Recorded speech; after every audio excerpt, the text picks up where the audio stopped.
এক গরম গ্রীষ্মের দিনে একটি কাক পানির খোঁজে আকাশে উঠছিল। সূর্য প্রচণ্ড গরম ছিল আর তাপ সহ্য করা যাচ্ছিল না। অনেকক্ষণ উড়ার পর কাকটি খুব পিপাসিত হয়ে পড়ল। কিন্তু যতই সে খুঁজল, কোথাও পানি পেল না। ঠিক যখন কাকটি আশা ছেড়ে দিতে যাচ্ছিল, তখন সে একটি বাগানে একটি কলস দেখতে পেল। আনন্দে উড়ে গিয়ে কলসের ভেতর উঁকি দিল, কিন্তু হতাশ হয়ে দেখল কলসের নিচে সামান্য পানি আছে, যা তার ঠোঁট পর্যন্ত পৌঁছানোর মতো ছিল না। কাকটি চিন্তা করতে লাগল কিভাবে সে পানির কাছে পৌঁছাতে পারে। হঠাৎ তার মাথায় একটি বুদ্ধি এলো।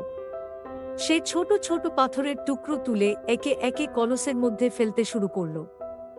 ধীরে ধীরে পানি উপরে উঠতে লাগল। যত বেশি পাথরের টুকরো ফেলল, পানির স্তর ততই বাড়ল।